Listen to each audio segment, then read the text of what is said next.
All right. Is this working? Can you hear me? Yes. Well, welcome everyone. My name is Anne Bordelot. I'm the director of the Israeli School of Architecture and Urbanism. And it's my pleasure this evening to be launching our forum and open forum lecture series for the 2024-2025 cycle. I'd like to begin by acknowledging that tonight's lecture is taking place on the untreated, unsurrendered land of the Algonquin Nations. It's also taking place just 2 days after the National Day for Truth and Reconciliation. And if that day serves as an annual reminder of the ongoing work required to acknowledge and address the harm still caused by colonialism and its systems, then our position on this land, our occupation on the land, can perhaps serve to always orient and maybe even ground our renewed commitment to move forward in a way that can honor the first stewards of the land and be open to learning from the relationships that they have developed with and on this land. So with such a great and slightly captive crowd here this evening, I'd like to maybe take a bit of time to share some updates on the work that we are doing at the school to support this commitment. We're just about to launch our revised and consolidated programs for our 3 majors. And in some ways, our work there has been to rebuild the foundations underneath or a profession or a discipline that must continue to change so that it can continue to thrive. We call it a reorientation. In this reoriented curriculum, we are starting from the land, really in first year courses that really are grounded in this land-based knowledge. And then we're moving through cities, communities, existing districts, landscapes, and adaptive architectural practices in second and third year. And then we'll consider in fourth year buildings in all of their internal and external relations. So this reorientation was collectively discussed over the course of the past 12, 18 months, and we arrived at it together, which makes it all the more meaningful. It really maps our trajectory that we are committed to work together, because it will be work to sort of honor what we're doing, and it's the sort of new.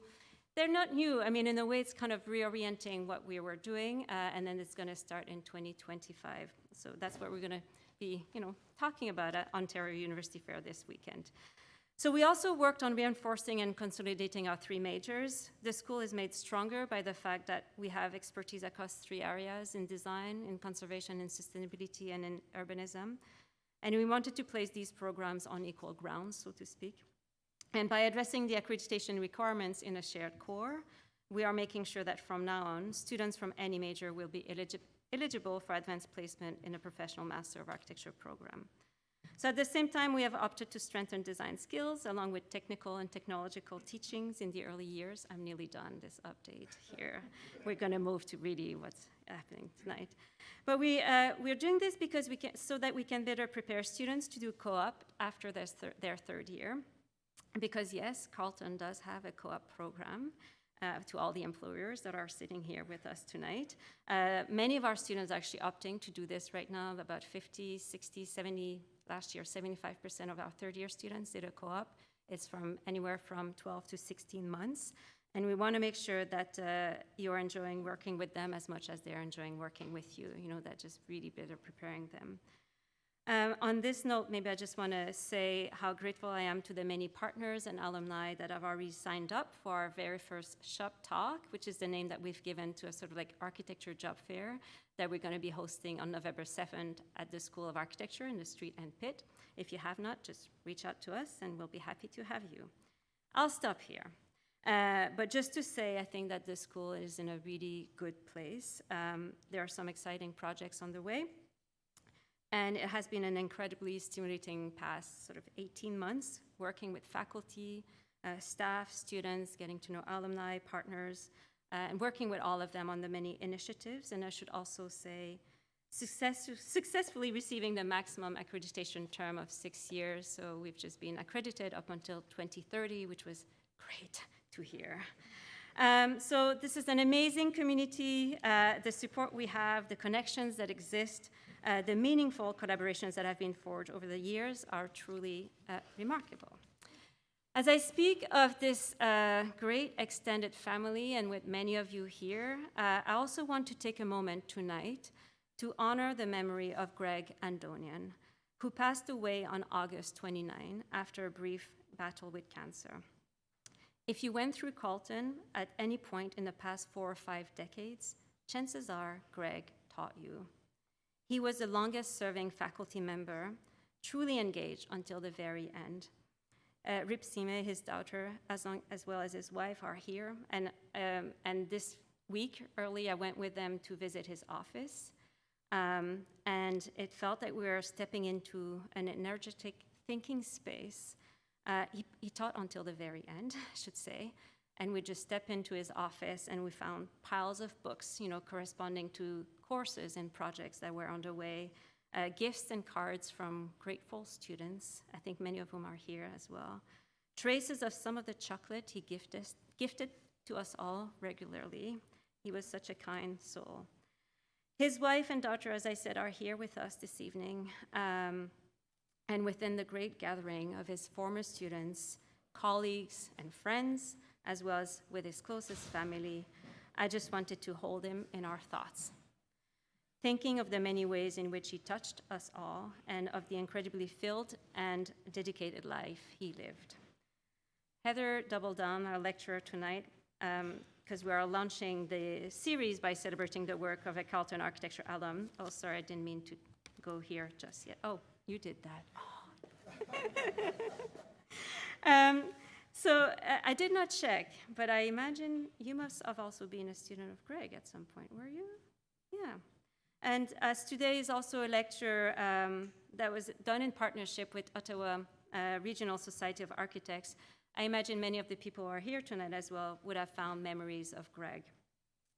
So his memory will live on in the many lessons that he offered and in the lasting relationships that he cultivated and maintained in all these years. He will always have a place in our heart, in our mind, and in our school. I just mentioned now our ongoing collaboration with ORSA and for this joint lecture, which is a great, I don't know how long of a tradition it is, but it's Ottawa Architecture Week.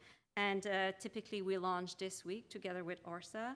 And so before I introduce our speaker and before we move to the next slides, I would like to invite Daryl Hood, who I think is the Ottawa Regional Society of Architects chair at this point. Yeah? Or treasurer, historian, something. Yeah. Absolutely. Welcome. Thank you. Yeah, as I mentioned, I'm Daryl Hood. I'm the treasurer of ORSA and a member of the OAW Planning Committee. And so we also, as the Planning Committee, want to welcome everyone here today in this joint event and to thank Carleton for this great collaboration. I think it's over a decade that we've been doing that. So, yeah. So, yeah, great partner for many years. And thanks to everyone here for coming out to this lecture, because that's really what it's all about, to kind of explore these ideas. Our theme this year for Architecture Week is Vacant City, adapting Ottawa for a complete community, exploring the challenges and opportunities of vacant spaces. So some interesting ideas I'm sure will come up tonight. We've had a great few days already for the week. We started on Monday with a movie night at the Mayfair Theatre, which sold out. Last night we had a really great panel discussion at the Library and Archives building. Tonight, obviously, we have this great lecture. Tomorrow night, down in the Saw Gallery, we have our Vernissage event, which there's a lot of things going on, so I'm going to read kind of through those. We have a short film called Les Métralistes by Jonathan Lapalme, and the director, Jonathan, will be at the event and ready to take some Q&A sessions afterwards. We also have Jerry Doyle, one of our local architects who won the King Charles Award medal. She'll be there to speak a little bit. We also have the Director's Prize, Carleton Students winners on display. And some local firms have some images on display. And so there's lots of things going on tomorrow downstairs in the Saw Gallery, so please come out to that. And then finally, back up here in the OAG on Friday, we have our Pechakucha event, which has a number of local speakers that will be speaking, some kind of 6 minutes and 40-second kind of talks. It's like TED Talks kind of idea. If you don't know what the Pechakucha format is, but that's what it is. And so that'll be our final event. All the events are free, so please come out. There are a few other tours and things like that on the website, so you can check those out if you have time to do that. But I hope to see everyone at a couple more events this week. With that, I'll hand it back to Anne. No, thank you, Daryl. So a few other important thank yous before I introduce Heather. So first, I want to thank Indivir Ryer, who assembled a phenomenal group of speakers this year. It's a lot of work, yeah, and we will enjoy all of it as we gather over the next few months, up until March. Our last lecture is the 30th of March, to move through a range of territories and perspectives in architecture. So Indivir in this work was assisted by our colleague Ben Janney, but also staff at the school, Lauren Wells-McGregor, Janelle Williams, Maria Cook, Jennifer Walters, Kyle Boston, and Steve McLeod. And also the poster was designed by Danielle Moisan. Thank you all. We really appreciate everything that you've put into this, and thank you, Indivir. I'm really grateful for all of their work, but also want to note that this lecture series would not be possible without the support of many of you, partners and alumni. Special thanks are in order for our founding donors for the forum lecture. This is Arcadis IBI Group, Charles Fort Developments, DRC Architects, now a Provence-Chérois company, Hoban Architecture, Merkley Supply, and Trinity Group. So thank you for making this possible. Indivir, as I said, did some phenomenal work and spent a lot of time coordinating and organizing everything.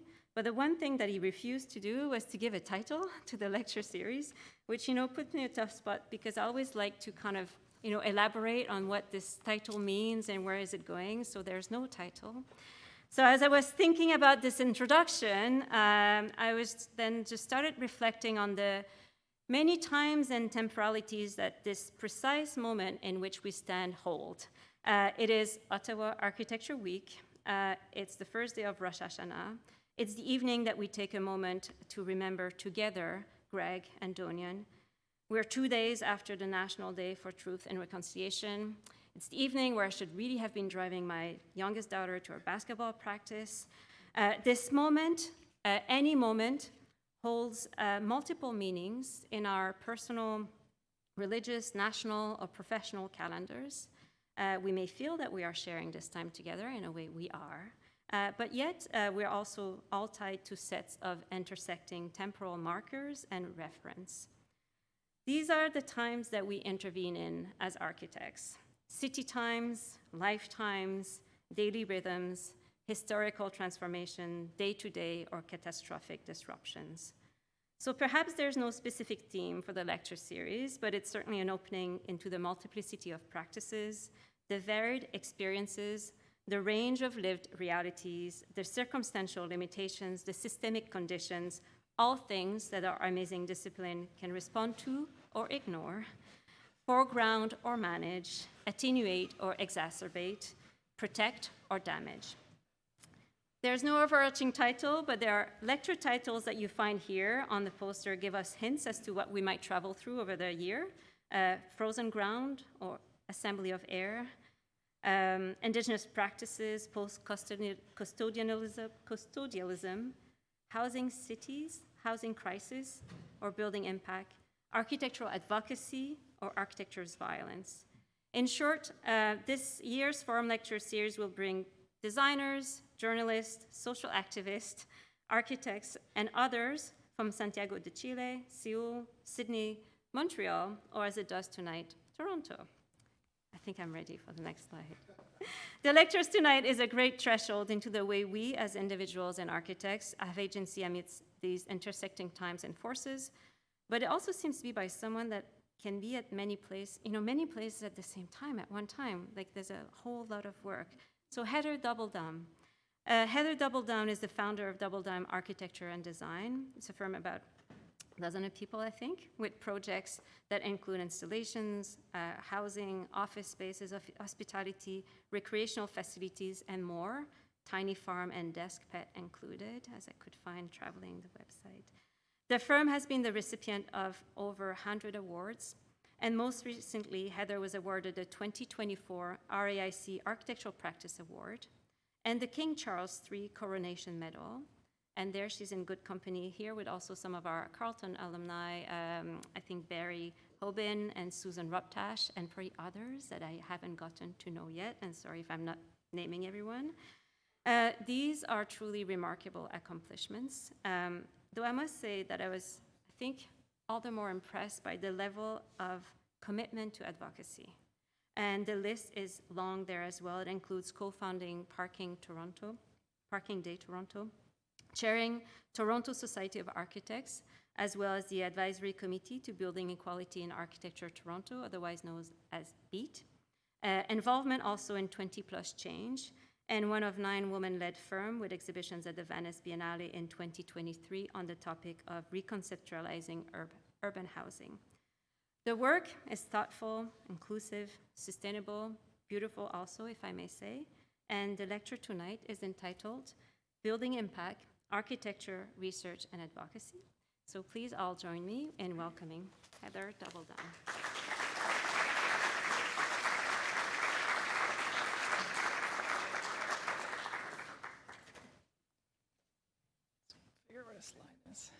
Hi, everyone. Thank you so much for coming. And a few thanks to start off with. Thank you for the introduction, and thank you for the invitation to speak here tonight, and to Indabir and to the school, to ORSA, and to Ottawa Architecture Week. I actually didn't know that there was a theme for Ottawa Architecture Week, and so I'll see if I can find a way to fit some of the information that I'm going to present into that theme. I guess I wanted to start off just to ask about the composition of the audience and who's here tonight. And so raise your hands. How many of you are students of architecture? All in the back. All the students are sitting in the back. How about practicing architects? All sitting in the front, in the middle. Any allied professionals, interior designers, engineers? Oh, 1, 2. And members of the public, most importantly. A small smattering. Okay, great. So I guess I'll keep it sort of more on the sort of higher level. I have a lot of slides. I have a lot of stuff to show you, so I'm going to go kind of at a pretty rapid pace. But I wanted to, the people in my office said that I should probably give you a little bit of background, that people like to know a little bit about the person who's speaking. And as Anne mentioned, I'm a 4th-generation architect, which I actually didn't learn until about 10 or 15 years ago. I grew up with an architect father, he was very influential. I grew up kind of surrounded by architecture and design, and my mother studied landscape architecture sort of later in life. My grandfather and great-grandfather were architects in Holland, and they worked for the municipality on really large-scale projects. Then both of them were at one point were leading municipality. And my grandfather and his family left at the end of the Second World War when Holland was completely devastated. There was really nothing left, and moved to Canada to start a new life. And so my father came when he was 9, and grew up as didn't actually speak a word of English when he moved here. Times were quite different back then. It was in '51, and eventually went and studied architecture. My grandfather really struggled when he came here and couldn't get work in architecture, and ended up in Holland. They study engineering as well as architecture, so he ended up starting a structural engineering practice in Hamilton. And so based on all the various challenges that my family faced, I'm really surprised still that my father kind of pushed me into architecture. When I was 16, he told me that based on all the skills I had, and I was good at art and good at science and math, that I should study architecture. So the rest is history. I went to Carleton University. I absolutely loved it. Actually, I had planned to go to Waterloo. I decided that I was going to Waterloo until I came to Ottawa with a friend of mine who was going to the journalism program for a March break open house. And I said, I'll come with you just to see the school I'm not going to go to. And the minute I walked through the door into the architecture building with all the work that was on display, and the energy and the commitment and the creativity, I was completely blown away. And I'm like, okay, I'm going to Carleton, because I had been accepted at a few different schools. And I had a great time when I was there. I graduated during the recession between 1990 and 1997, which was very difficult. But I ended up getting a job at KPMG Architects, which was an amazing, almost like an education, very high level of rigor, a real commitment to design excellence, and so that was an amazing training ground for me. And prior to that, actually, I had lived and either studied or worked overseas in Europe in several different countries and cities. So all of these things combined like had a huge influence on me. So just a tiny bit about my practice, and kind of mentioned we do a lot of different types of projects. You can see some of them here. We started out, like many young practices, doing single-family residences, and we were always trying to push boundaries in that work.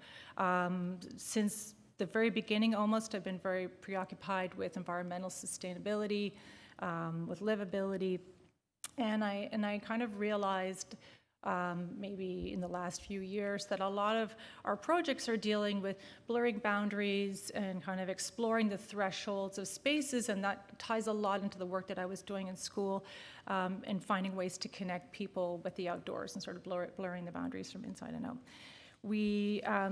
I've been involved with a lot of advocacy organizations for a very long time, and it's a really important part of the practice. And so I wanted to talk today about impact that we as architects can have, and kind of share the story of what we've been doing. And part of it is the kind of things that I do on my own, and other things we've brought into the practice. But not only the impact that we can have as architects, but then the impact it has on us and practice, because it actually has had a very positive impact on my practice. Not just advocacy, but the research that we do, which is a kind of form of advocacy and thought leadership. And also to mention sort of one last thing, that I feel that architects, we do have some agency in having a positive impact on the built environment, not just through designing good buildings, but also through advocating to our clients the things that are important to deal with the challenges that we're facing today. Climate challenges, challenges in society and affordability, and all different things that we're dealing with. I feel that we have agency, but we have a responsibility. All of the things that we learn in school, and then I think that architects are a group of people that are continuously learning and engaging in everything that's happening, and that we have a kind of a knowledge that leads to thought leadership that can have some impact on policy and public opinion. All that said, I divided the presentation into 3 separate sections. One is just talking a little bit about our build work, some of the research work that we've been doing, and then some advocacy efforts. So I'm starting out with a much older project, but it's a project that a lot of the ideas about domesticity and livability were formed when we were working on this project. And it also is one of our most popular projects for some reason. We have a lot of people that approach us and say, I absolutely love this project, and I want you to embody some of these ideas in my home or my office or whatever kind of building type. So this is a house that we call Sky Garden House, and you'll see shortly why. It's actually a renovation project. There is existing exterior walls, like a footprint that we worked within, and we were able to maintain 2 of the exterior walls and some of the structure. We took off the front facade and the back and kind of reorganized the house. It's not a very large footprint, and so we were exploring ideas of living in smaller footprints. I mean, it's not tiny, but it's certainly smaller than a lot of houses in the area that it's built in. Connection to the outdoors and environmental sustainability. So the owners have a second home out in the country, and they wanted to kind of mimic that experience of being connected to their natural surroundings in their city home. And so we looked at all these different ways to connect to the outdoors visually, physically, and perceptually. So how do you blur those boundaries? And it isn't just about floor-to-ceiling glass. There's other ways of doing that. And how do you create that connection to the natural surroundings? That has a lot to do with people's sense of wellness and certainly mental health. And so these are the floor plans, and we have a number of spaces that are connected directly to outdoor spaces at the same level, so they're flush, so there's this kind of extension of the indoor space to the outdoors on the ground floor and on the 3rd floor, on the upper level where the bedrooms are. So we had this inherited form of the existing house, and we cut out the front and the back. We actually had to do a lot to improve the energy efficiency and the envelope of this building. And I don't think I have a pointer here, so I'll just kind of gesture. There was a number of kind of key spatial moves. One of them was creating a light and air well through the center of the house in Toronto and probably in Ottawa as well. We have kind of long, narrow properties. So we have these long, narrow houses that are quite dark in the center. And so bringing daylight in is a way of reducing energy needs, but also just making spaces much nicer. And then we cut out these spaces up on the third floor just to create those outdoor spaces that I was talking about, and new glazing, and then the connections to the outdoors. So this is a photograph taken inside. It's a stairwell that is basically a light and air well. Literally, there's 3 operable skylights at the top that create a stack effect, and I think most people in the room will know what stack effect is, pulling the warm air up and venting it out, and then pulling cool air on the lower level. It works very effectively. We've done this in a number of our single-family home projects, and they oftentimes don't use air conditioning in the summer. We actually have 2 projects where they didn't even put in air conditioning, which is pretty extraordinary for, those heat waves in Toronto. But what you're looking at is what we call the sky garden. So there's this really unique space of the bedroom, which opens out to this outdoor deck that's open to the sky and has a little built-in planter, and it's like a little oasis, but it's also opening to the street. So kind of at the end of the photograph, it's opening out to the street. But it creates this wonderful space with a very unique quality, and all the other kind of outdoor spaces all have these very different qualities. This is at the back on a roof deck, and there's a green roof back there as well. So in terms of the sustainable systems that were employed, I was talking about this kind of central light and air well, and using natural ventilation to basically to cool the house. We also were optimizing the facades in terms of the position of the sun and daylighting, and avoiding solar gain in the summer because there's a tree at the front, and then you actually want to bring that light in the winter. For the majority of the projects that we do, we use radiant and floor heating with the small heat pump system, which helps to keep things feeling warmer than they are because heat rises and you're standing on a warmer floor. And in most cases, we're using triple glazing for windows because the costs has come way down, and the differential between double and triple glazing is so small now that it definitely makes sense in terms of the kind of long-term costs, long-term operating costs. But everywhere throughout the house, there are these kind of uniquely shaped windows. This is a long, narrow window over the kitchen that is actually facing into a driveway, but it's screened through a planter with kind of leaves are blocking. But you're at the kitchen sink, you have a view outside. It gives you a little bit of perspective. And at the back of the house, the living room is 2 steps down. There's a very large sliding door that opens up, and we built the deck up to the level of the main floor, so you can just kind of move seamlessly inside and out. And so what is actually, a lot of the spaces are quite small. It just kind of extends visually and makes everything seem a little bit larger. And then we inset planters into the deck and have screening elements and a whole series of plant material that looks good all year round. So we're thinking about the winter as well. This is a view looking down on the deck, so you kind of see the raised part of the deck, and then a few steps down to a little courtyard at the back. So again, a small backyard, it's divided into half, and you create these 2 zones, like a dining zone and a little lounge space, and each of them have their own character and feel quite different, and therefore start to have their own identity and feel a little bit larger. There's a little green roof on the garage as well, and then the image on the right is the front. And so we did this kind of alternative, it's not really a front porch, just off of the front of the house is another deck that's an outdoor dining room and a door that opens up to it. And because the screen is a little bit higher, when you're sitting down you have privacy, but when you're standing up you can engage with the neighborhood. So this is effectively private space that's extended into the public realm. Normally you wouldn't be sitting at the front of your house having dinner. On the right-hand side is actually a sliding wall. It's like an art wall that closes off the foyer space in the winter time. So that was kind of a really seminal project in terms of thinking about connection to outdoor space and environmental sustainability.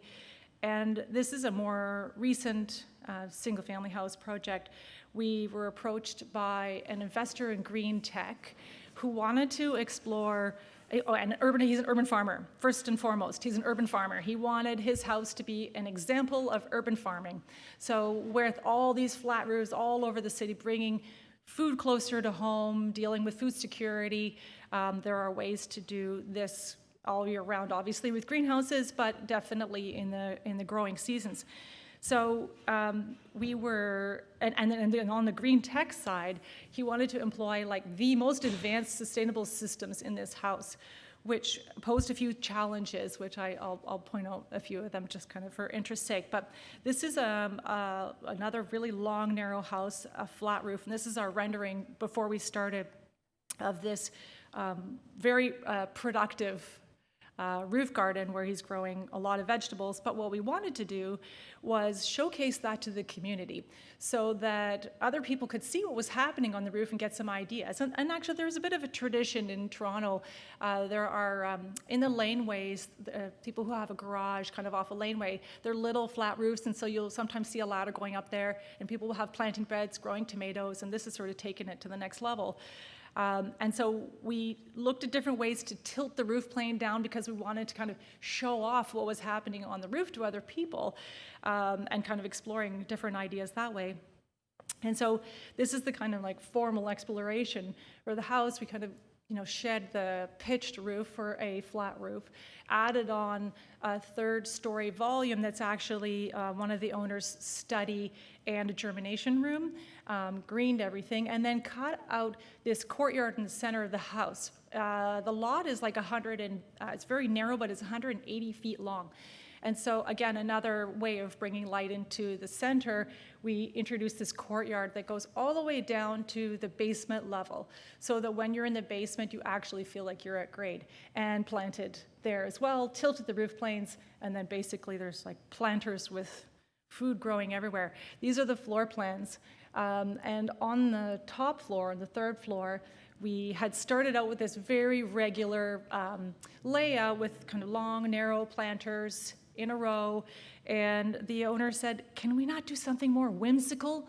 And I actually didn't really know what he meant, and so we had to look that up. What do you mean by whimsical planters? So we actually came up with this idea where we took at the bottom of that's the front of the house, the bottom of the image, we actually have composter in the center, and that's the start, and we create this ribbon where the planters kind of wrap around in a very orthogonal way on the south side and then turn into something more whimsical and curvilinear on the north side, and then that move is kind of carried down into the basement level and wraps around the tree. So it's this idea of this sort of continuous line of planters with food growing. And then here's a photograph kind of really early on, and we have some other photographs and have to kind of get them prepared and present them, but the amount of food, he can basically support the entire neighborhood with the amount of food that he's growing there. Bags and bags. Every time I go there, it gets me like 5, plastic bags full of vegetables. He grows like 6 different kinds of kale, 3 different kinds of green beans, and at the north side, the whimsical part, there's a mini orchard, so he has dwarf fruit trees, so he's growing fruit. Now, none of these are just really early photos before things filled in, and there's also a trellis with grapevines, so he's growing grapes as well. And then photos of the kind of the front of the house. We used a pre-weathered recycled wood product for cladding, and it covers up one of the windows, but it also goes up and turns into the guard that kind of allows a little bit air movement up on the roof. And you can see some of the stuff growing up there, and then the photograph at the back as well. One of the things I don't love about the house is that the windows are triple glazed, and there's 3 low-E coatings on the glass, and normally with triple glazing you'll have 2 low-E coatings because you want those coatings in between the panes of glass, not on the outside or the inside, so they don't get damaged. But he insisted that we have 3 low-E coatings, and so I think that the R value of the windows is close to 9, which is really high for, like, this is kind of like really optimal glazing, but it also makes it hard. You can't, when you photograph it, the windows look black. You can't really see in. But And in the garden in the backyard, there's a lot of other planters. So this is a section that shows some of the sustainable systems. It's actually powered by geothermal. So we put in a vertical geothermal system in the front yard. There's 3 holes that they drilled. And he didn't put a gas line in, so it's fossil fuel free. And there's a heat pump, but it's powered by geothermal for both heating and cooling. And the ceiling has a radiant heating and cooling system, which isn't normally used in a house. And when you think about the physics of it, doesn't quite work as well as in-floor heating, because heat rises, and if you have heat on the ceiling, it's going to kind of radiate to a certain point and maybe not warm you the same way. Part of it goes to the floor, but it's very effective when it comes to cooling, and it's just cold water that's pumped through these tubes. You can see in this photo here, the tubes are set into it's called warm board, that's the product, into an aluminum plate on plywood, and the tubing heats or cools the aluminum, which kind of spreads throughout and then radiates, and also the drywall becomes part of the radiator, right? The drywall ends up giving off heat or coolness. In the summertime, though, when you're doing that, there's a lot of extra humidity. You really have to dehumidify, because if you don't have a forced air conditioning system, you're not pulling that humidity out of the air. So that was kind of a big challenge we had at the beginning. And on the right, there's, I didn't point out, the garden, the flat roof has rainwater collection. So all of the water is, flows down into this cistern in the backyard, which he uses for irrigation. So because when you're watering vegetables and fruit, like food, you don't want to use city water. City water has a lot of chemicals added, and it's supposed to be safe for drinking, but they add fluoride and chloride and a ton of other things that I can't pronounce that, you don't really want that in your food that you're eating. You want rainwater. So he's saving all the rainwater to use. And another consideration was, what was the roof membrane made out of? Is that edible? Can you eat off of the roof membrane? Because the water was going off the roof membrane into the cistern and then watering the plants again, where you wouldn't normally be thinking about that. So there was a lot of different interesting considerations, technical considerations for this project. This is a photograph of the living room that's connected to the courtyard in the center. And so you have this transparency through the whole house. You can see all different areas. And on the left of the photo is west, and so there's a screen there, and I think you can see it in this next photo here. The light kind of gets filtered through that screen into the house, and you get these really interesting patterns of light and shadow on the floor that are changing throughout the day and throughout the year. The length of them, the intensity, which really connects you to, the natural surroundings and the seasons. The tree, and I want to go back there because actually it's grown quite a bit. I want to go back and get another photograph because this is right after it was planted, but the tree's sort of filling out that space, which is another kind of a screen in terms of the sun. And then in the basement, so the husband is the kind of investor in green tech, and his studio is up on the 3rd floor in his germination room. And his wife has a consultancy, and she meets clients down in the basement, and she didn't want it to feel like a basement. So that's why the courtyard kind of comes down right to the basement level, and you feel like you're at grade. So there's a little garden out there. That's off of her study, and then some views from other parts in the basement just looking out at the tree. So this was really interesting project and very challenging in many ways in terms of the technical aspects, but then a lot of them are things that you can use in all different building types. This is a project out of the city, and I wanted to show it just because it's in a region where there are a lot of very large, oversized cottages. It's in Muskoka, north of Toronto, a few hours, that are between 10 and 20,000 square feet. And these are people's second homes. And so we were building this second cottage for one of our clients and wanted it to have kind of the lightest footprint possible. We call it the Bunkie on the Hill. It's built in a small clearing at the top of a hill. And we didn't want to do any blasting or drilling or coring or anything. And so the foundations are set directly onto the rock. That's the Canadian Shield. So they just clear off the rock, and then there are small concrete footings just anchored right onto the rock, and then the ICF foundations that basically formed like a lower level where the utility room is, and then the building was built up above it. So we basically kind of took that small zone and just elevated the upper area, pitched the roof quite steeply. There's a lot of snow up there in that region, and then we kind of split the roof to create these two different roof lines. So one of them is sharper and steeper, and the other one is less steep, and it allows for views and light to come in where the roof splits. Then we created this kind of entrance on the side where you have this connection between the woods and the lake, and then some large openings. And really it was a bit of a retreat for them. It's a series of 4 family properties that are joined for 3 generations, a lot of people going up there all the time, a lot of hustle and bustle. So they wanted to create this cabin where people could retreat and kind of connect with nature. From a structural perspective, we needed a little bit of steel. It's very light steel, but it can create a lot of thermal bridging.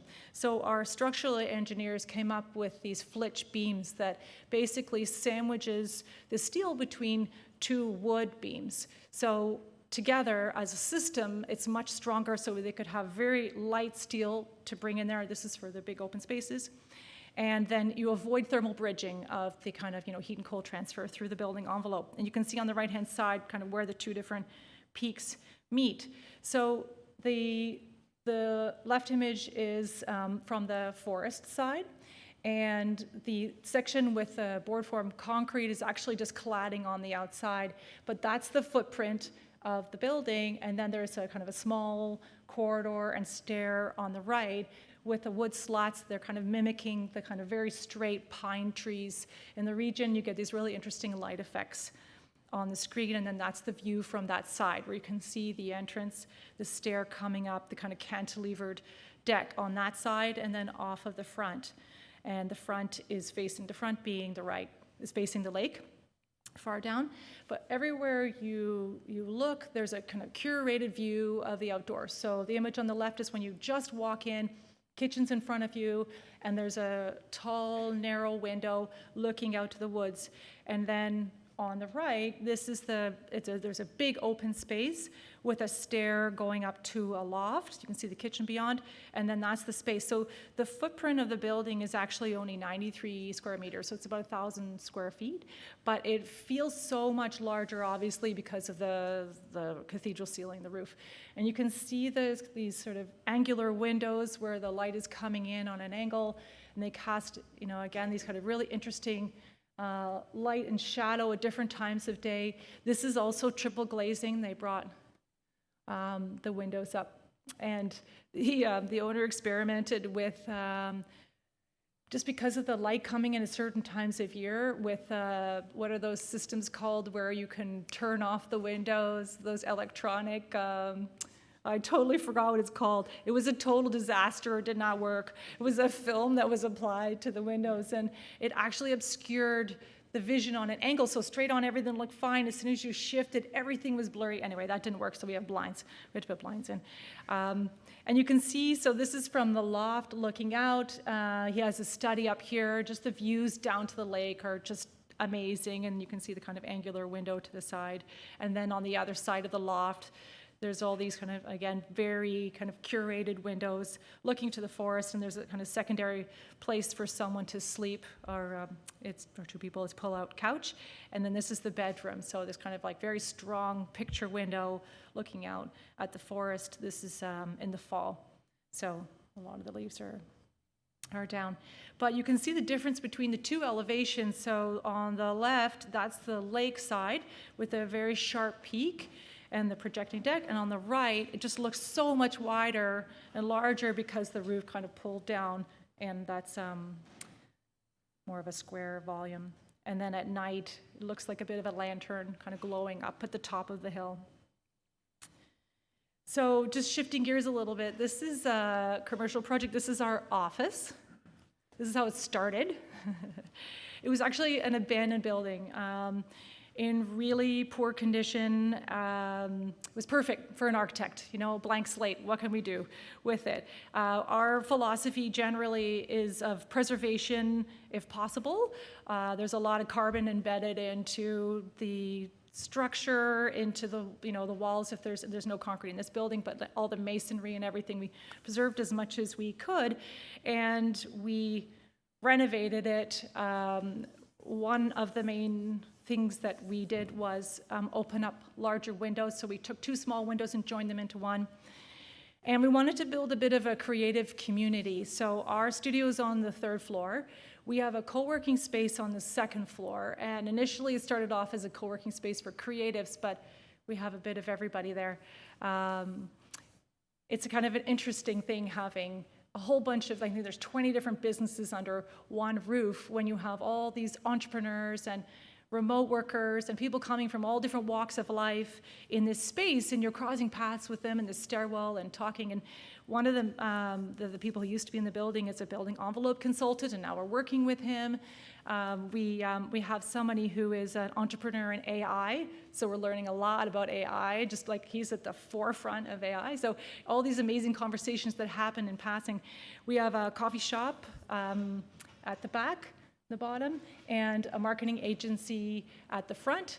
And then there's a small apartment that's kind of half below grade at the back, so there's tons of light for an apartment. And these are the kind of inherited conditions of the stairwell. And so we, remade the whole stairwell, used Baltic birch plywood and played a little bit with color, and a little green wall, DIY green wall. It's in these cedar boxes that we made. Actually, people in the office, table saw, nails, glue, everybody was kind of building together. It's a little bit of a maintenance thing, watering it because we're doing it all manually and changing the plants. And as I said, we had a little bit of fun with color. I'm not into pink. I don't use pink anywhere. I don't wear pink, but for some reason we were drawn to these really vivid colors, this lipstick pink and terracotta and red, and just kind of make a statement and create a sense of energy in the stairwell. And we played a lot with the Baltic birch in all different forms. So strips in a curve, and the stair guard is actually the stringer. So structurally, the guard forms the stringer that holds up the stair. We did everything on a budget. It was a lot of DIY projects, a lot of goodwill, all the favors we could call in. This is the co-working space that we have on the 2nd floor called Locale, which is Dutch for local. And it really is a local draw. There's so many people that live in the neighborhood that come to this space. So it's one of those kind of 15-minute city models. Does everyone know what the 15-minute city concept is? Yeah, people are nodding their heads. So that was really the impetus behind this project. Was we live not too far away from there, and I wanted to walk to work. I didn't want to drive to work anymore. Public transit, it took twice as long as driving, and just the kind of low-grade stress of driving every day and the environmental impact, I wanted to walk to work. So we're a 15-minute walk, 5-minute bike ride. If we have to drive, occasionally it's 2 minutes. So we barely ever use our car. And we attract people from the neighborhood as well. So, and also, in the construction side of things, our carpenters actually live on the same street, and there's a small lumber yard about 5 minutes away, so everything was local. The wall that you see on the left is felt, and it's a felt artist who lives a few blocks away. She built that. She also made that large felt light fixture at the end. So this is the co-working space. There's hot desks, there's dedicated desks, and there's a real ebb and a flow. Sometimes it's busy, sometimes it's quiet. We hold events there. We have a big party at Christmas time every year and take over both floors, but we try and kind of engage the community and get the community in. So we have a lot of public events, we're open for doors open and that sort of thing. And this is the kitchen space, which is also hot desks. There's a meeting room and sort of a space for creativity. Just off of, just to the north and east of the building, there's this beautiful church, and we kind of weren't aware of it because of the layout of the building, but when we went up on the roof, we saw we have to find a way to get a view towards that church. So we took these triple white masonry walls, and kind of, we didn't do it, obviously, our masons did it, and steel people kind of opened up an opening to be able to see the church. And this is our library where we have all of our material samples, books, and catalogs with this kind of amazing corner view with this very light post. You can see the space here. So we use that as a collaboration space, spreading out. It's normally covered in material samples or somebody sketching. We have sliding panels for pinup and just a big open space with a lot of collaboration happening. And so during COVID, when we were working from home, when we had to work from home, it was really challenging because we were so used to talking like the whole day, and all the young people in the office are learning through osmosis. They're hearing everything, or you walk by their desk and you point something out, and there's just so much engagement happening during the days. So as soon as we were able to, we all came back into the office, and we've been, 5 days a week in the office ever since, and that's been just a huge game changer. I don't think we realized how much we collaborated until we couldn't in that way. We were using everything, Miro and Slack and everything, but it just was not the same. This is our kitchen space, so we have lunch and learns, and usually it's covered in magazines, and people are having their lunch. And then at night you can have there's a real transparency actually to the community. People are always stopping and asking about the building, and oftentimes they're walking past and kind of do a double take because they're trying to figure out what's going on with the shadows, which was this trompe-l'oeil effect of trying to make it look like they were 3D, and it was actually effective. We had some people like, how did you do those like 3D window boxes? No, it's just paint, cheap and cheerful. And so this is the last architecture project that I'm going to show you. It's a project that's on the boards.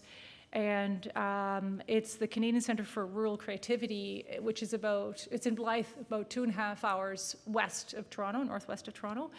And it is a rural community. There's only just a few hundred people, but there's a community of performing arts and textile arts in the region. And Blythe has been the center of that for many decades. There's the Blythe Festival, which has been going on, I think, for about 30 years, which is a performing arts festival. So they wanted to build a center for creative arts, all different kinds. And it's a very rural region, and so we were really inspired by the kind of geometries and linearity of the surrounding farms and the roads kind of running through where you see the colors of the fields, and they're always varying as you're passing by, and this amazing sense of community of the performing arts where they used to assemble in barns, and they would sit in the rafters or on stacked bales of hay to see people perform. And that sense of community and the performing arts has continued since. The image that's on the top right, every year they close the highway that runs through the town and set up a whole line of tables, and then the whole community comes and eats dinner together as part of the Blythe Festival. So we wanted to try and figure out how to integrate those things into this building. And also, they wanted to have the highest levels of environmental sustainability. They wanted to achieve LEED Platinum, which at the time was pretty much impossible to do that in rural community because a lot of the LEED points, you have to check boxes, right? Public transportation, you have to have a bus stop right outside, and bike racks and all these little check boxes that we couldn't achieve in this particular building, so the target was LEED Gold. But so we kind of studied vehicular and pedestrian movements and movement of the sun, and wanted to create a building that connected all different programs into one, and facilitate, again, these kind of chance encounters of people passing each other. There's the left-hand side is this kind of long bank. It's the Fashion Arts and Creative Textiles program. There's performing arts. There was artist studios. There's a gallery, a little cafe, and a gym, and a little recording studio. So a lot of different. Oh, and the kind of centerpiece is this multi-purpose room that's kind of like a theater, but more like a community space.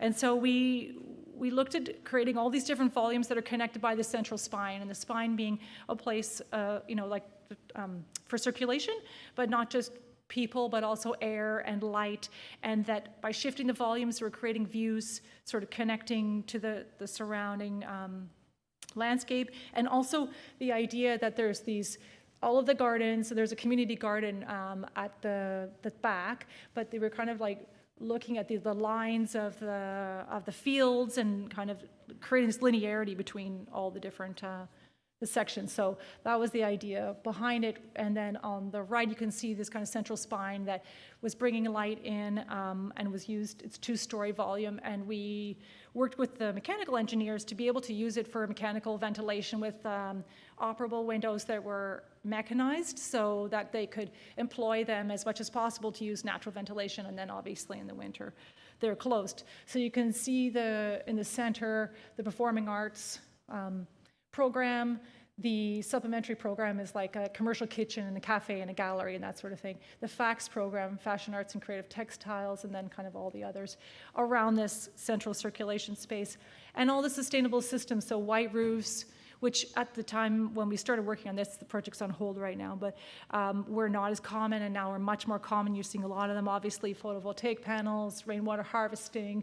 There is a great tradition of geothermal in that region. There's a lot of companies that build geothermal, so using a horizontal system made complete sense for this building.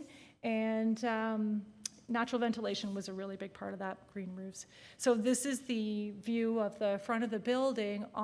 The wood element at the front is all recycled timbers used for the cladding system, and it's supposed to be kind of a play on weaving, because they're doing, actually there's looms and weaving, and they're doing making their own yarn and fabric there as well, and there's dyeing facilities, so we're kind of playing with that idea of weaving. And then the volumes at the back are kind of the vernacular brick, a lot of the kind of buff and gray colored brick of the region for the administrative portions, and the gallery, and then the volume at the back is the kind of multi-purpose space that's clad in wood. And we were, for the structural system, playing with some of the language that you see in barns in the region, but also hopefully using some reclaimed wood where they have to take down barns and they can use it to reconstruct some of these spaces. This is just outside the entrance to the kind of theater multi-purpose space. On the left is a little cafe, and you see that kind of double height volume with the light and the air coming in. And then at the back, the community gardens, and then this multi-purpose space opens up to the gardens. So big doors, so you can have events in the summertime, the kind of fall, the kind of flow in and out.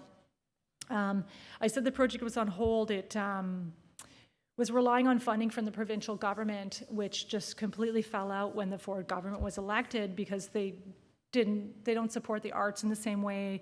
They killed all of the sustainable programs, like all the grants, all the incentives for environmental sustainability were killed, so with all of that funding fell out, and all the funding to rural communities. So the people, they still want to do it. The executive director still wants to do it, so it's one of those projects kind of like on the boards, in waiting, fingers crossed. So I just wanted to go through a little bit of the research we've been doing, but talk about why are we doing it, and how it is affecting our practice, and then what kind of impact it's having outside the practice. And research is one of those terms that's thrown around a lot. What does it mean, right? Like, there's all different kinds of research. There's pure research, which is something where you're just learning, it's very theoretical. There's applied research where you're actually using that information, you're doing research for something you're working on, whether you're studying an element that's going to be integrated into a building material system, something like that, or a strategy. And then there's design research. So we're doing a bit of applied research and design research where we're using the design process to actually generate new ideas. And in our case, we're really trying to kind of challenge people. So I'm going to show you some stuff that is a little provocative. And I had a conversation with someone at CBC yesterday who was saying, oh, people in Ottawa, they're very conservative, which I didn't really find that when I was here. But so I'm going to show you something that you're probably going to be like, oh, that's never going to work. But first, I think this all started when we had been doing some research in Scandinavia on environmental sustainability, because we were really fascinated with how the Scandinavians, is that a term, Scandinavians? People in Scandinavia, Denmark, Norway, and Sweden, were able to be at the absolute forefront of environmental sustainability and still be leading in design excellence, which is something that we just weren't seeing here in North America to the same extent. They're literally 30 years ahead of us in terms of what they're doing, and I do an entire talk on what's happening there, so I'm just going to give you 1 minute of not what's happening there, because that's way too much, but like it is, if anybody has the opportunity to kind of study what's happening there, you should. It's so exciting.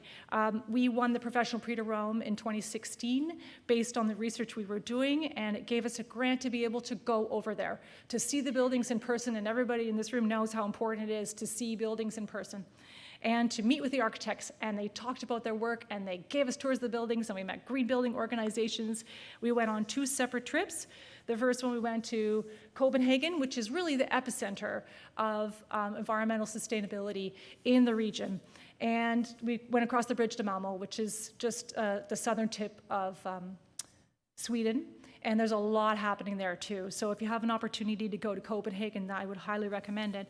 We, on a second trip, and I went with my office, I took people from my office, not the whole office, I didn't close the office, but I took a few people each time. And I think it was just so seminal, like it was just, it really, really informed our work at that time. And then following that, we went to Stockholm and Oslo in one trip. The Danes are definitely leading, the Swedes kind of are following a little bit behind, and the Norwegians, it's a country rich in oil, right? They have the, what's the sovereign fund? They have the largest sovereign fund in the world. It's, I don't know how many trillion of dollars, equivalent to US dollars. And what they're doing with all of that investment is investing in green tech. That's what they're doing with it. They're not lining people's pockets. Whole other conversation.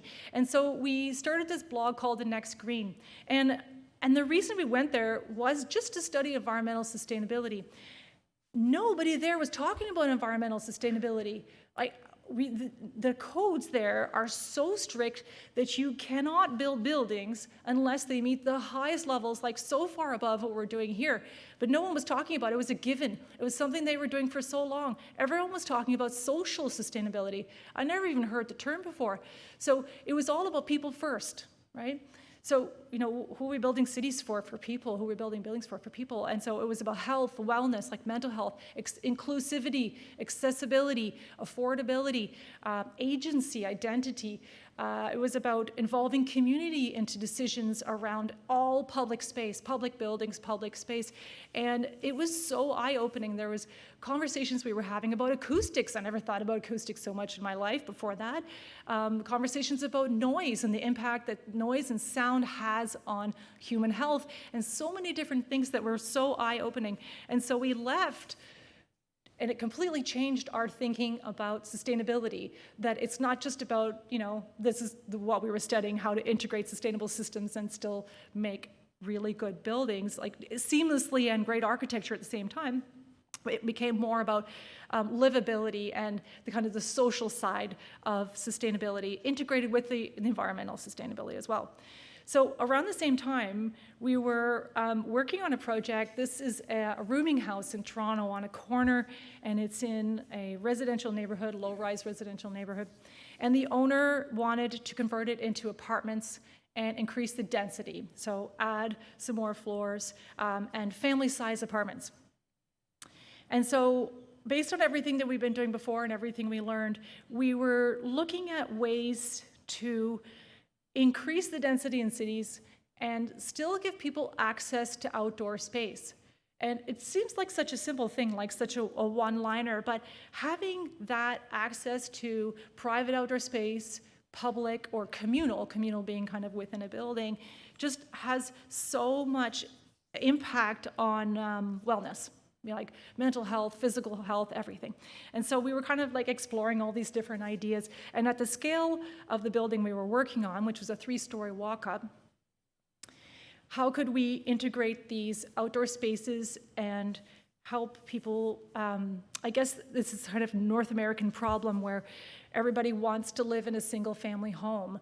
And in the majority of cities, definitely in Canada and in the States, most people can't afford that anymore. In Toronto and Vancouver, people just cannot afford to buy a single-family home. And so how do you make living in collective housing more desirable, and more livable. So when we talk about collective housing, right now the models are condominiums and apartment buildings. Most of them are high rises. Most of them are double loaded corridors, elevator, corridor, no natural light. And then you walk and kind of go to your door and go in. And there's no sense of community. You might have a balcony and it's like wind blown and it's made out of glass. So one of the things that we studied all these buildings in Scandinavia, mostly in Copenhagen, that had these amazing outdoor spaces that were integrated in really interesting ways. If you go, you should go see Big's work. The Mountain House and the 8 House are just like absolutely mind-blowing. You see them in pictures and you don't really understand how amazing they are till you go there.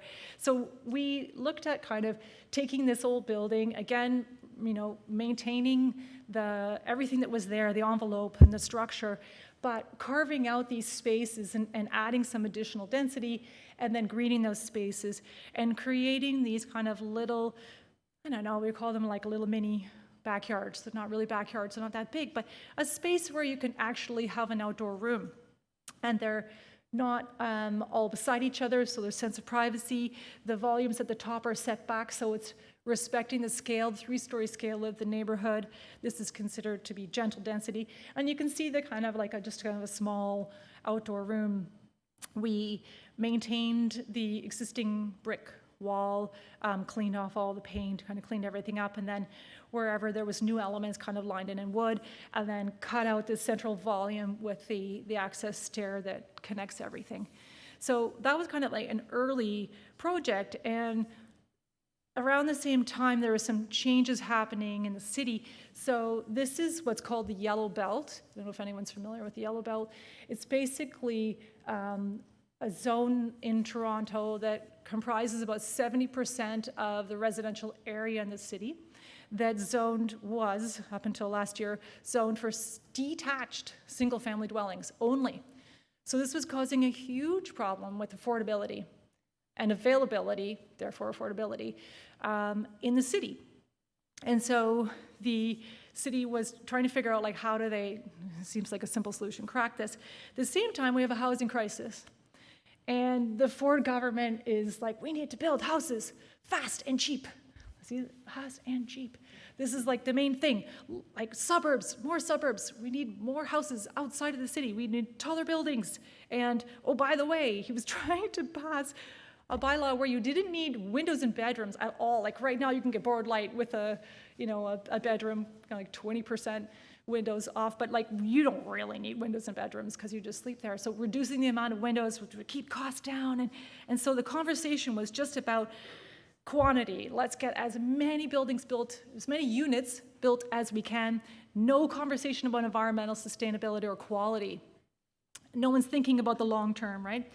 Anyway, that's a little bit of an aside. So the city, this is a screen cap from the City of Toronto's website. They did this whole study called Expanding Housing Options in Neighborhoods, EHON, they called it.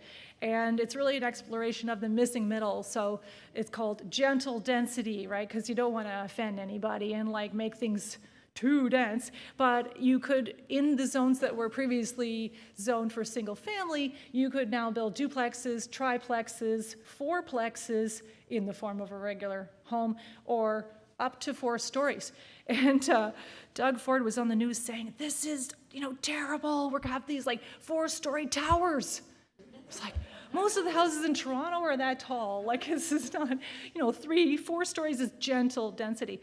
So they passed this bylaw last year, which is great. So it actually wasn't appealed, and now you can build up to 4 units, up to 4 stories in all of those areas that I just showed you in Toronto. Around the same time, they were looking at major streets. And we have in Toronto, and I'm sure in Ottawa is similar in some areas, but a lot of Toronto is these kind of run-down single-family homes on major streets. So they're kind of 4 lanes, served by public transit, not really that walkable, there's no retail or amenities, not that desirable. And so they're looking at these streets thinking, this is a place that we can increase density. They're all over the city. And so even before we didn't know that some of these changes were underway, we were starting to look at, how do you go a little bit further than the missing middle, right? So 3, 4, 6 stories, where would they fit in the city? How can you make those units really livable? So we were kind of starting to look at some of these prototypes and these studies, and we were looking at like what we consider to be the principles of livability, which we have down at the bottom: integration of landscape, mental and physical well-being, access to usable outdoor spaces, natural light, natural ventilation, identity and agency. And I'll just take 1 second to explain what I mean by that. Identity is where you can identify with something, and there is, when you live in a suburb and every house looks the same, and you can't even tell, like I would visit my in-laws and I could never remember which house was theirs because they looked absolutely identical. But when you can create a sense of identity and say, oh, I live in the house with the kind of the purple roof, or, like if there's a building and it's a multi-unit building and there's something distinctive about it, that there's a sense of pride, that people can identify with something. Agency is being able to kind of have some impact on your living environment. And we were kind of looking at all these different principles that we think are the principles of livability, and then building elements and kind of looking at priorities and how to pull them all together. And then looking at building blocks. So if you have these existing, 2-story single-family dwellings on a lot, how many different units could you get in there? And we also looked at access to outdoor space. So we basically took these 2 blocks, divided them, created these communal outdoor spaces in the center, balconies on either side, and a central circulation, elevator and exit stair, single exit stair alternative solution. And how do you combine them for different configurations? So looking at a corner where you're not casting too many shadows, mid-block, and different variations for mid-block. Because it's modular and you're stacking everything, you could go 3, 6, 4, 5, whatever, some different variation. And looking at a corner condition where you have windows on the side, and so you have units with windows on 3 sides, which is absolutely amazing for natural ventilation, versus a mid-block condition. And how does that work? And you can see kind of the entrance, if it's on the side, the entrance would be on the side of the building. And we were proposing these like 2-bedroom units, so comfortable, like family-sized units. And then this communal outdoor spaces that could be shared between the 2 groups on either side, having like a communal barbecue or something, and dealing with some of the issues that we all experienced during COVID in terms of social isolation and loneliness, and bringing different people together and kind of, you're almost like forcing it, right? And then kind of looking at bringing in amenities and retail and like little coffee shops. And this is all based on the idea, again, of the kind of 15-minute city. So that the neighborhoods in behind, which are low density and kind of preserved that way with trees and, kids playing on the street, is framed by a 6-story line that's akin to what we see in Europe. So all the European residential blocks are all 6 stories. That is a line that they've determined is sort of a comfortable line for the scale of the street, for views, for light coming in. And this is what Toronto is now doing. They just passed the new bylaw in March of this year, that you are now allowed to build 6 stories on all the major streets, and they're kind of defined which streets are major streets, and up to 60 units. So what we were able to do with these, this scale of building, here's the mid-block and then kind of like a side view. If it made sense, you could kind of set back some volumes. We were basically getting, if you consider that the front would be kind of retail or amenities like a laundromat or bike shop or something, and the back could be bike storage, that you end up with 10 family-sized units on a lot that had a single-family house, and in most cases you have 1 or 2 people living there. So this is considered still on the lines of gentle density compared to what's happening throughout the city, which is 40-story towers everywhere. And like terrible wind tunnels, and they're all floor-to-ceiling glass, and the glass is failing, and like I could go on and on about that. And then we wanted to take it 1 step further. So we entered a competition that was happening in Vancouver earlier this year, and these building blocks, and how can you actually, if you're able to consolidate properties, and you got 4 properties side by side, combining them in different ways in kind of a courtyard formation, but using this idea of the central circulation block, the communal spaces, roof gardens, green roofs and roof gardens and that sort of thing, and solar, and you create these kind of 3 different levels of access to outdoor space, your private balconies, your communal, which would be kind of in the middle of the building, the roof, or public down at the lower level, the courtyards, and introducing amenities and all the other things that residents need. So that was the kind of the idea. We were invited to exhibit some of this work last year at the Venice Biennale, and with 8 other women-led practices from around the world, which was very exciting. Manuel Gautran from France, and Fernanda Canales is in Mexico City. She does a lot of work on housing livability. All of these firms are focusing on livability and multi-unit housing in all different parts of the world. Lena Jamil is in Malaysia. Johanna Meyer-Groberger is in Germany. Francine Hoban is Meccano in the Netherlands. Dorina Dango in Uganda, Jeannie Gang from Studio Gang in the States, and Alison Brooks in the UK. And they're all leading in terms of bringing livability to the multi-unit housing in all different ways, in different parts of the world where they face different challenges, completely different challenges. So that was very exciting, and also allowed us to explore some of those ideas even further, because we had to really kind of make something that was strong enough to be exhibited in that context. So I'm just going to move to the last section here, which is the advocacy portion, and just explain just a little bit about some of the advocacy initiatives that I am either leading or am involved with related to gender equality, supporting emerging architects in our country, and public space. And I'll kind of explain why, and yeah. So BEAT. So Building Equality in Architecture Toronto. So the parent organization is really BEA, Building Equality in Architecture. And BEAT started in Toronto. A group of architects wanted to create an organization for networking and mentorship, and to give women architects a pathway for success. Because, I mean, I know that when I recently graduated, there were not a lot of senior women architects. There was no role models, and now there's a lot more, that's for sure. And just to create this kind of program, because I think that we all know that diversity and different voices definitely improves the practice and the quality of the built environment. And we're still dealing with the same issue. Part of this is generational, where you see a lot of women graduating from university, and then as they move up in the profession, you see very small percentage of women who are leading practice, and there's a myriad of reasons why this happens. There's more than 50% women in architecture schools.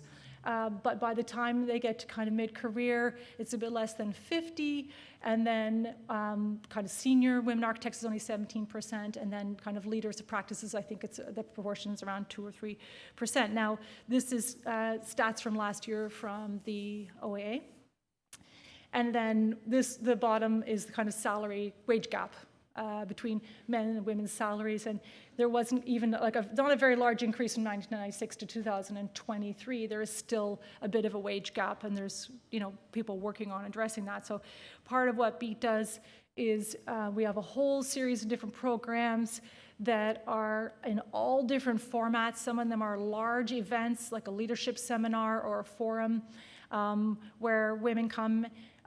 Leaders in the industry in Toronto usually come and kind of talk about their experience. That attracts the younger generation. We have talks, I think about 6 of them per year in architects' offices, where they talk about their story. How do they get into architecture? What are the challenges that they're facing? And it's just like an open conversation. They're not recorded, so they can be really candid. And I think that it's mostly recent graduates that we attract, but there's a lot of kind of mid-career and more senior people, not just women, it's open to everyone, who come out, and these very open conversations about about practice and the challenges we face has just been very helpful for everyone all around. We have a whole bunch of initiatives, outreach initiatives. One of our big initiatives is that we're trying to develop a construction code of conduct, which is going to be a very long process. And I think that everyone who works on construction sites knows that at times it can be very challenging, that if there was, and for anyone, men, women, doesn't matter how old you are, what gender you are, it's a different environment. It can be very, controversial and stressful, so stressful. So we are trying to get a kind of a code of conduct adopted by the CCDC and all the kind of very large construction organizations and like the organizations as well as the companies in the country. And this kind of stems from something that Bridget Shim worked on when her office was doing a nunnery in Toronto, and they wrote out a construction code of conduct and made all of the construction companies bidding on the project sign that they would follow it like exactly. It dictated how people spoke on the site, what kind of content they pinned up on the walls, and just changed the whole environment to be one that was much less antagonistic, so that in case the sisters came to visit their new home, they didn't feel uncomfortable in any way. And so we were kind of taking from that idea and trying to figure out how to extend that to other construction sites. And so BEAD started in Toronto, and now we have chapters all over the country. There's one starting in Ottawa, and I'm looking to see if Emmanuelle is here. No. So she's starting one in Ottawa. So if anyone here is interested in getting involved, we have one in the Atlantic regions, the prairies, and they all have kind of a fun name. So there's one in the north that's called Bean, and then we've got Beak in Calgary, and Beep in the prairies. There's one in Victoria, so that could be Beeve, I guess, but it's Biu, and BCAP. So the one in Ottawa is going to be called BCAP, and then BIA. So it's been a wonderful journey. Next year, BEAD is turning 10 years. I'm the chair of the advisory committee. It's kind of split into two different groups. The executive committee are the one who kind of run all the programs, and the advisory committee, we are kind of the more senior architects who advise and make connections and that sort of thing. 20 and Change, has anyone here heard of 20 and Change at all? Just a few people. So 20 and Change is an organization that I run that supports emerging architects from across the country. It was started in 2007, and I took it over in 2008, and we're on our 6th edition of the program. We used to have, it's around every 3 years or so, we have a call for practices to submit their work. Practices have to be 10 years or less, and we're looking for the kind of plus change, practices that are doing something different modes of practice, different ways of looking at things, innovation, project types, and it's completely volunteer. I used to host an exhibition and then produce a publication. So there was a whole series, 4 books that we did with all of the work. And then 3 years ago, Elsa Lam, who's the editor of Canadian Architect magazine, approached me and said, hey, we have this like emerging talent issue that we do every few years, and you guys are doing the same thing. Do you want to collaborate and share resources? And so we did. And with a book and an exhibition, it's a little bit less accessible, because if it's an exhibition, you have to go there in person, and they were traveling around the country. And with a book, you have to purchase it in order to read it.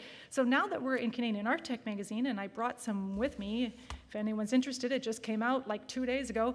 All of the firms are featured in the magazine, which has a huge circulation. And so it reaches more people. So this basically is to try and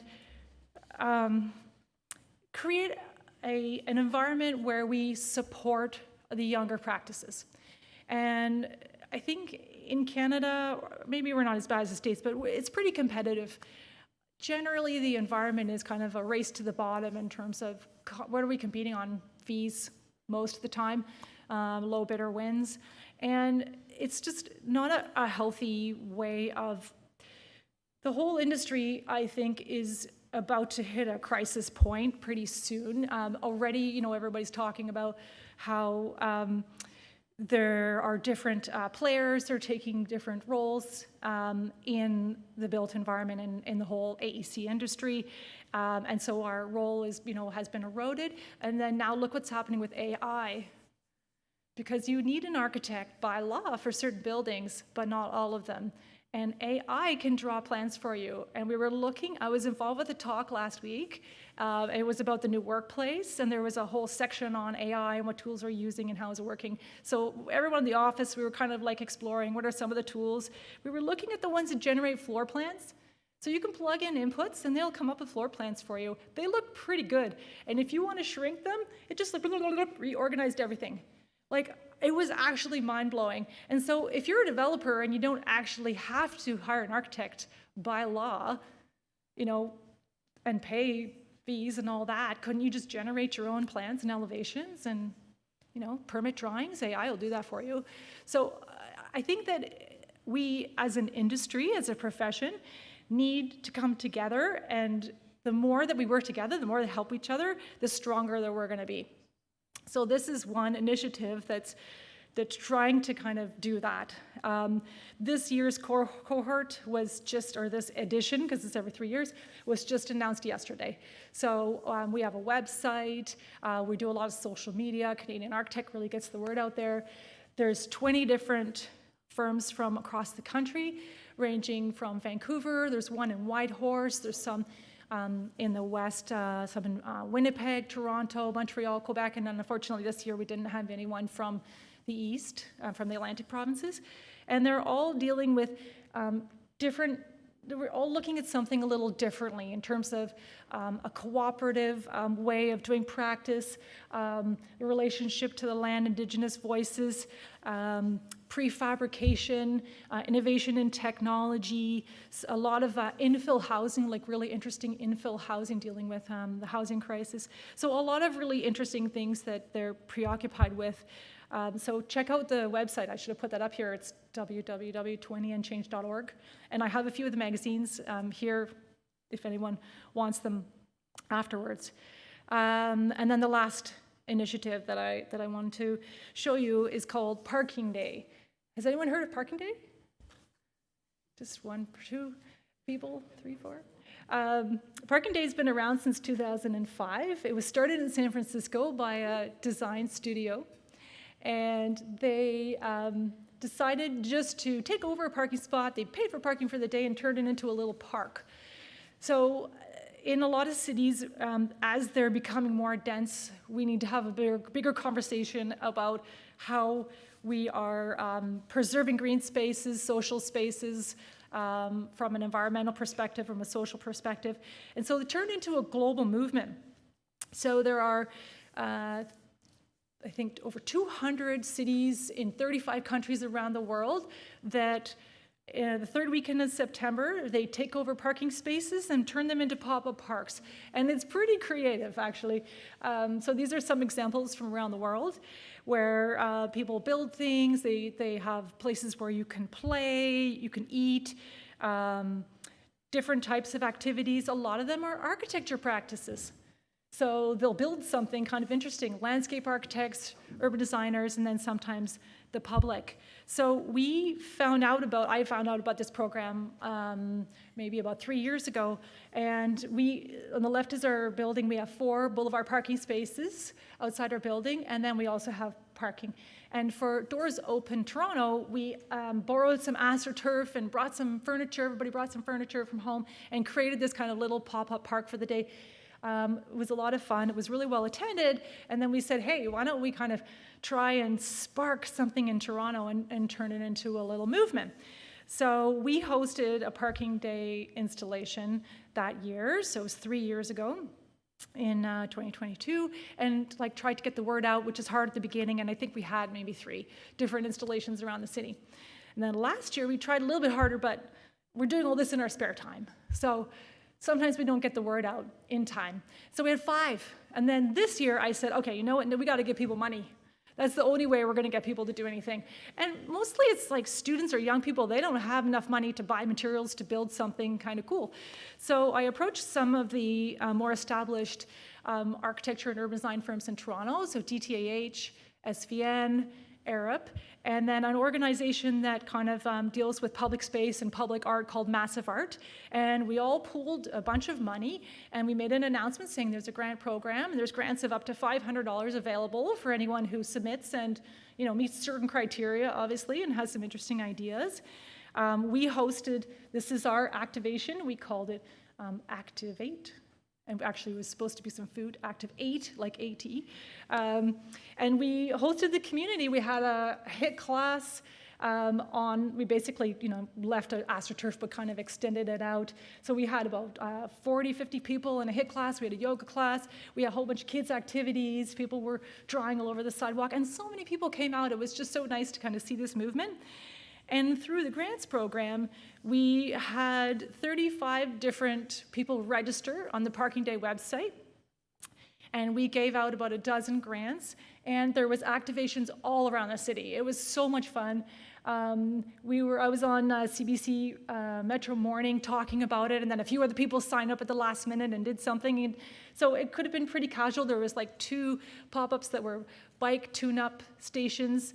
There was a beading station. There was a pop-up pickling park where they were pickling different things, dealing with like food security and reducing waste. There was a balloon grove.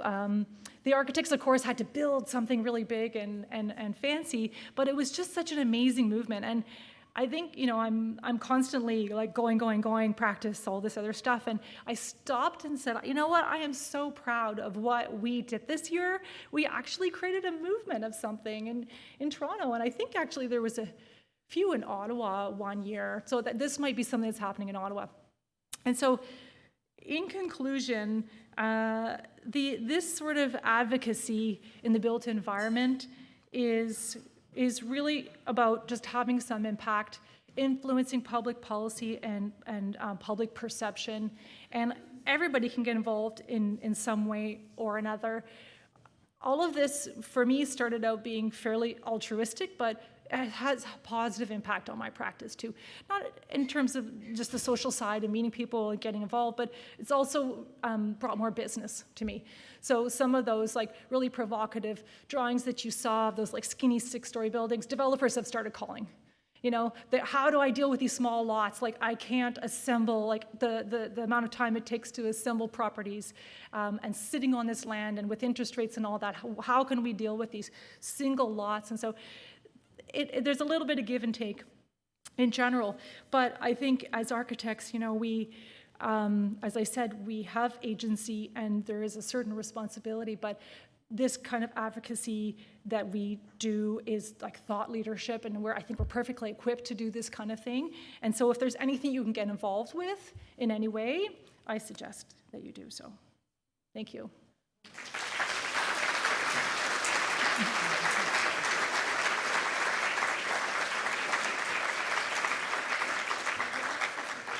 Yeah, if anyone has any questions, I'll take some questions.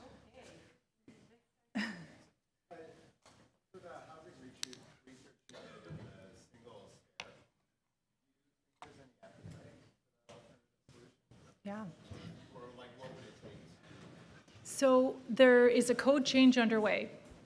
There is a recent, not so recent, but there's a graduate from McGill School of Architecture who did his whole thesis, Conrad Specker, on the single exit and why it makes sense for certain type of context, usually up to a maximum of 4 units per floor, like one exit serves 4 units. It's widely used in most of the world. Like all of Europe is all single exits. There's a number of places in the States as well. So there's a lot of precedent. And so he, along with a lot of other architects, and I'm involved with this as well, have made an appeal to the National Building Code for a code change That was about a year and a half ago. And then if the NBC adopts this change with certain conditions, it isn't just the 4 units, it has to do with pressurization and additional ratings on doors and like a few other kind of mitigating measures, then you're going to see a trickle-down effect. So next will be Vancouver, because it's a chartered city. So I think Vancouver's already making a movement in that way. Montreal, then BC, and then Ontario, and then the rest of the provinces. So this is a 5-year exercise. By the time the NBC gets changed, it's going to be 5 years. But it's well underway right now. Like they're actually doing the research and considering it. So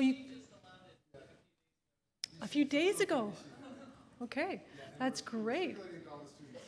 Ah, great. Well, I mean, it just makes so much sense because it takes up a lot of space.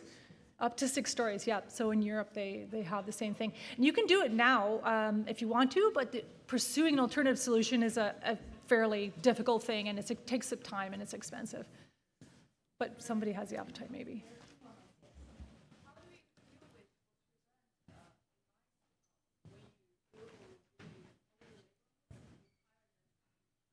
How do you deal with what? Mice? Like critters? Oh.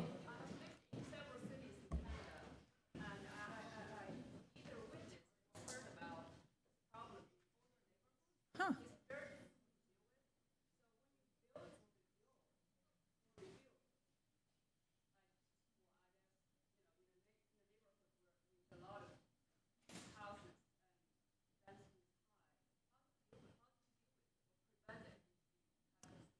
Well, in older neighborhoods, they're older buildings and they have holes.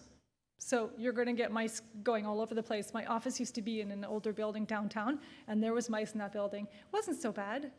They're kind of cute. Like it's better than rats. Like I mean, rats stay on the ground, right? They don't go up inside the building. They're in basements. They're at grade. You know, there are rat neighborhoods in Toronto where you see a concentration of them. But never thought about it. Like in new buildings, they tend to be tighter. It's harder for the mice to get around. They're probably attracted to those older neighborhoods. Not with mice, no. Not usually. We look for airtightness, so that would prevent mice.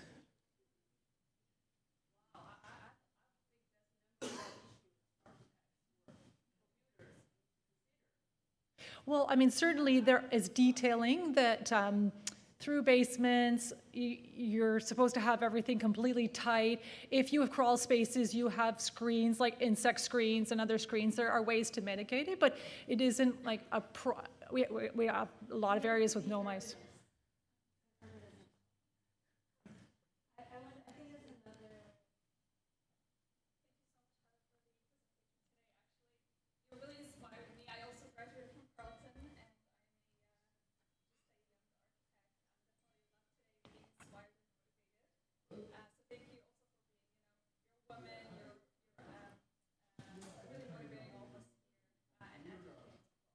Thank you.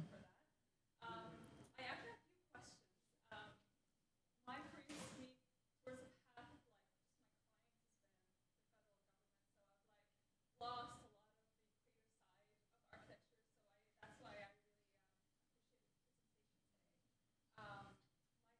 My question to you is, can you tell us for the first 2 projects approximately the construction costs and maybe the year it was built?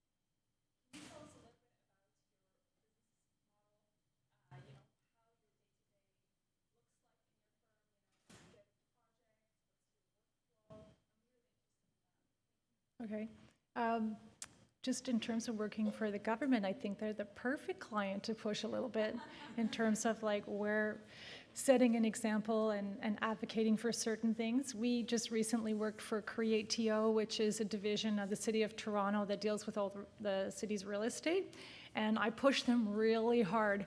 And even when they came back, because we were doing some missing middle housing projects, even when they came back and said, well, the market says we need 70% 1-bedroom apartments, and then a certain percentage of 2, and then 3. And I said, no, the market doesn't say that. That's what the developers are saying. That's not what people need right now. Like, people can't afford a 1-bedroom apartment. You're going to get people living together in different arrangements. And I pushed really hard. And I actually talked to them after the project was finished. I kind of felt like, oh, maybe I pushed a little bit too hard.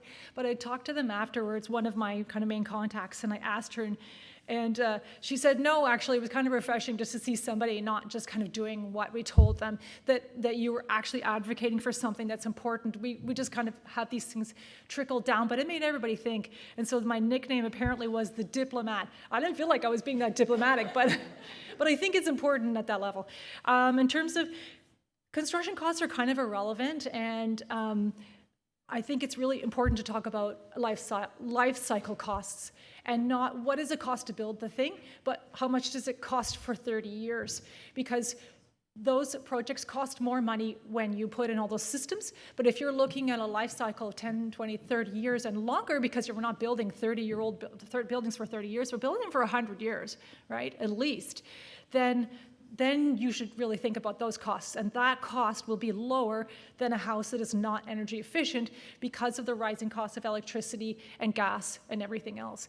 So the Sky Garden house is a really old project. It was done on an actually very tight budget. The house for an urban farmer was very expensive because he was putting everything in. And I said to my partner, Kevin, on the way here to Ottawa, I'm like, somebody's going to ask about construction cost. So I got to be prepared for this one. So I really feel strongly that it's not about the first cost, but also that the people who can afford to build something like that are setting an example for everyone else. And if you have the money, can afford to build quality and to set a precedent, then other people can look up to that. And the more that we build that level of quality, the more that the cost will come down, right? There's sort of an economy of scale. But also, you don't have to spend a lot of money for good design, right? There are ways to do really good design that are less expensive. So I don't ever really talk about construction costs. We're always looking at the long term. And then your last question, day to day, I am not a good example of a healthy lifestyle person, because I work way too much. I'm a total workaholic. I think I got that from my father. But it's mostly because I'm involved with a lot of different things, and it doesn't feel like work. So during the day, I'm with my staff, my teams. I have some senior people, intermediate and junior. I work with everybody in the office. I'm kind of running around a lot. I'm working on one thing for 1 minute, another thing for 10 minutes. And I'm really, it's very fragmented, but I'm trying to kind of make sure all the projects are moving ahead. And I'm challenging people constantly, and client management and that sort of thing. And then in the evenings and also sometimes during the day and weekends, I'm doing all these other activities. And sometimes they come to a head, like 20 changes every 3 years. And it just been the last few months has been completely crazy, just trying to get all this working out, and parking day was at the same time, and so there was been a few really late nights, like architecture school again. I'm getting a little bit too old for that. But I was thinking about that the other day, that I'm not the sort of person that can just really sit around. I really enjoy being engaged and contributing, and it keeps me interested, and I think if something finishes, I'll go start something else and kind of keep it the same level. So it's a little bit crazy.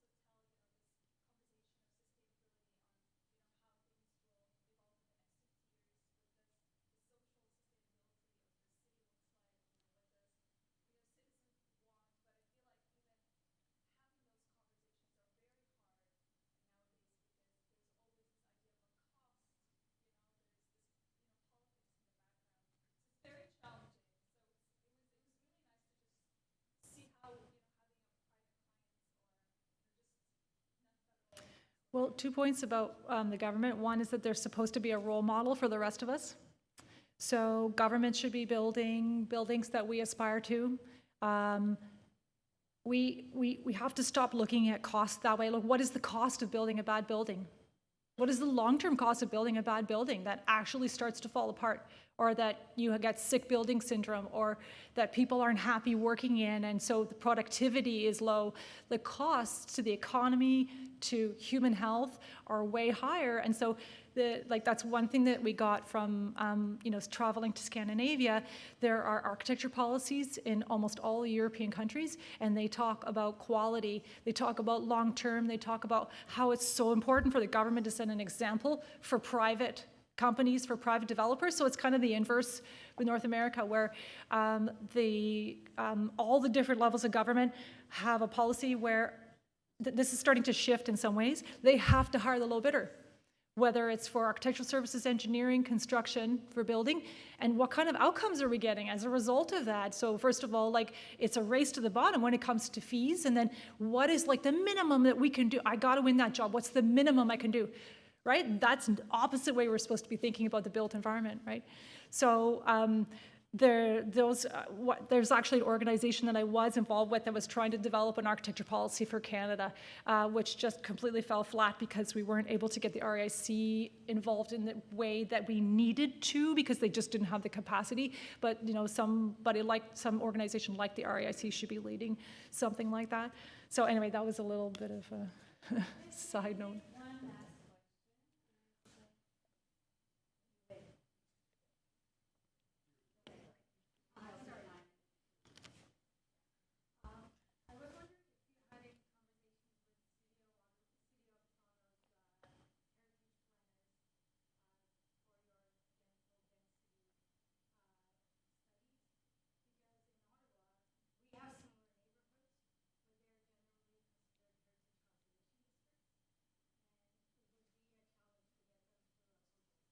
That is a really good point. So we do also have a lot of heritage neighborhoods in Toronto.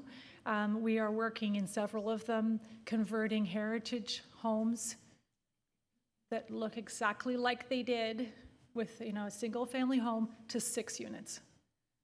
You can do it inside, you can do it through stairs on the side, on the back. In Toronto and a lot of regions, heritage is the front facade, right?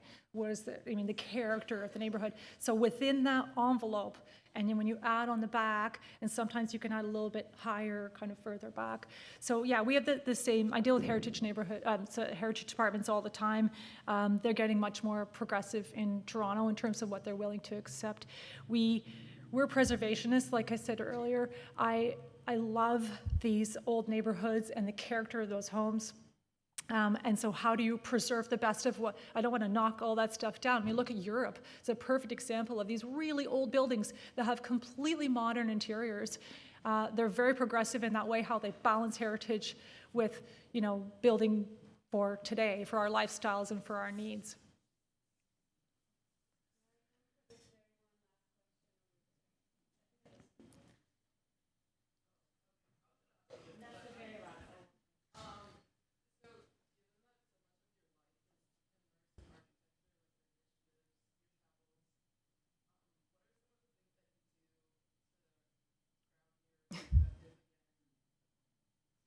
Grounding is travel, actually. Like stepping away from practice is really intense. I mean, anybody who works in an architecture office knows it's very consuming. It's so technical. It's so, you have to get everything right. It's just so serious. And so stepping away from that, just traveling, even if it's related to architecture, these kind of, my life is really immersed in architecture, but even the social events related to architecture. Sometimes I watch TV. I really like watching TV. It's like total break, watching something that's so different. But what's that? Ted Lasso. Best show ever.